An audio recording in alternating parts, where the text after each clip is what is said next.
Si vous connaissez le Liban, vous savez que ce n'est pas un pays comme les autres. 15 ans de guerre civile, 18 communautés religieuses, des plages, des montagnes, du hummus et des Rolex. La plus grande richesse et la plus grande pauvreté, bref, le Liban, c'est le pays des contrastes. Et si vous ne connaissez pas le Liban, eh bien, vous en avez peut-être une idée fausse. Car au Liban, il n'y a pas de désert, pas de chameaux, pas de couscous. On est en plein monde arabe, oui, coincé entre la Syrie et Israël. Mais c'est aussi le pays le plus occidentalisé du Proche-Orient. Il faut dire que le Liban a été quasiment créé par la France et qu'il est resté sous domination française pendant 20 ans. Au Liban, on parle français, en plus de l'arabe et de l'anglais. Et beaucoup de Libanais sont francophiles, même qu'ils ont un peu de mal à accepter l'idée que le général de Gaulle ne soit plus président. Mais bon. Alors ils sont drôles, ces Libanais. Ils sont chaleureux, accueillants, ils aiment faire la fête, manger, boire.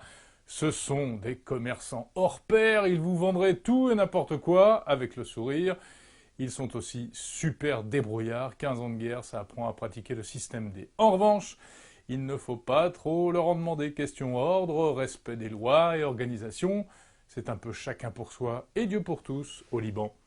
Bref, un drôle de pays, vraiment un pays à la fois où il fait bon vivre et un pays où on a l'impression que la guerre peut éclater d'un instant à l'autre, un pays où l'on aime gagner de l'argent et le montrer, où l'on aime le luxe, les belles voitures, et un pays aussi où la famille est très importante, où les mères libanaises ne pensent qu'à une chose, c'est à ce que leurs enfants deviennent médecins, avocats ou ingénieurs, un pays où l'on trouve des boîtes de nuit les plus folles du monde arabe, mais où le mariage civil n'existe pas, un pays à la fois hyper conformiste et incroyablement à l'avant-garde par rapport à d'autres pays de la région. Voilà le Liban que j'ai voulu raconter dans ce livre. Nous sommes allés salade, sous la forme d'un abécédaire de A à Z. Toutes sortes de thèmes sont traités, l'histoire, la circulation routière, la gastronomie, les médias ou encore la sexualité. Bref, le Liban d'aujourd'hui vu par un Français, pour tout savoir sur ce tout petit pays vraiment pas comme les autres.